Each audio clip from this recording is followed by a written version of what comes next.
Hi అండి. Welcome to జేరోస్ కిచెన్. ఈరోజు వీడియోలో మనం చెన్నై స్టైల్ టమాటో కర్రీని ఎలా చేసుకోవాలో చూద్దాం. ఈ కర్రీ చపాతీ, రోటీ, పూరీల్లోకి చాలా టేస్టీగా ఉంటుంది. అలాగే దీన్ని చేసుకోవడం కూడా చాలా ఈజీ.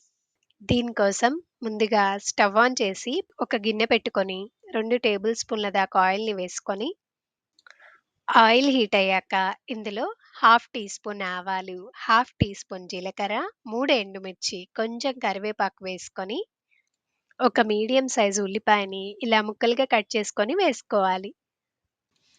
ఈ ఉల్లిపాయ ముక్కల్ని కొంచెం సాఫ్ట్‌గా అయ్యేంత వరకు ఫ్రై చేసుకోవాలి. ఉల్లిపాయ ముక్కలు త్వరగా సాఫ్ట్‌గా అవ్వాలంటే కొంచెం సాల్ట్‌ని యాడ్ చేసుకుంటే త్వరగా ఫ్రై అవుతాయి. ఉల్లిపాయ ముక్కలు కొంచెం ఫ్రై అయ్యాక ఇలా కట్ చేసి పెట్టుకున్న టమాటా ముక్కల్ని వేసుకోవాలి. నేనిక్కడ 4 మీడియం సైజ్ టమాటాలను తీసుకున్నాను. ఈ టమాటా ముక్కలు వేసుకున్న తర్వాత హాఫ్ టీ స్పూన్ పసుపు వేసి అంతా ఒకసారి మిక్స్ చేసుకొని మూత పెట్టుకోవాలి. ఫ్లేమ్‌ని మీడియం ఫ్లేమ్‌లో పెట్టుకొని కుక్ చేసుకోవాలి. ఇప్పుడు మూత తీసి చూడండి. ఇలా టమాటా ముక్కలు కొంచెం కుక్ అయ్యాయి.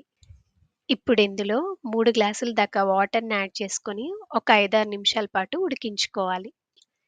ఇది కుక్ అయ్యేలోపు మిక్సీ జార్‌లోకి 1 ఇంచు దాకా దాల్చిన చెక్క, 3 లవంగాలు, హాఫ్ కప్ పచ్చి కొబ్బరి ముక్కలు, అలాగే నేనిక్కడ 10, 12 వరకు పచ్చిమిర్చిని వేసుకుంటున్నానండి. మీరు మీ కారానికి సరిపడా వేసుకోండి.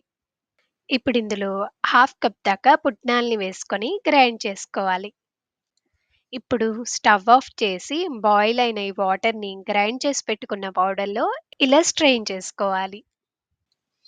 స్ట్రెయిన్ చేసుకొని అంతా ఒకసారి లంప్స్ లేకుండా ఇలా ఈ కన్సిస్టెన్సీ వచ్చేంత వరకు మిక్స్ చేసుకోవాలి.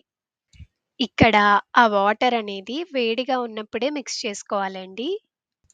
స్ట్రెయిన్ చేసుకున్న రిమైనింగ్ మిశ్రమం అంతా బౌల్‌లో వేసేసి, ఇప్పుడు మిక్స్ చేసి పెట్టుకున్న పేస్ట్‌ని ఇందులో వేసుకొని, అంతా బాగా మిక్స్ చేసుకొని, సాల్ట్ కొంచెం తక్కువైంది యాడ్ చేస్తున్నాను. ఆల్రెడీ మనం ఉల్లిపాయలు ఫ్రై చేసుకునేటప్పుడు కొంచెం సాల్ట్ వేసుకున్నాం కదండీ! ఇప్పుడు స్టవ్ ఆన్ చేసుకొని, అంతా ఒకసారి మిక్స్ చేసుకొని, 4, 5 నిమిషాల పాటు మీడియం ఫ్లేమ్‌లో కుక్ చేసుకొని స్టవ్ ఆఫ్ చేసేసేయాలి. అంతే అండి. Simple and tasty Chennai style tomato curry ready. మీకు ఈ వీడియో నచ్చినట్లయితే లైక్ చేయండి. మీ ఫ్రెండ్స్ అండ్ ఫ్యామిలీకి షేర్ చేయండి. మన జేరోస్ కిచెన్ ఛానెల్‌ని సబ్స్క్రైబ్ చేసుకోవడం మర్చిపోకండి. Thank you for watching.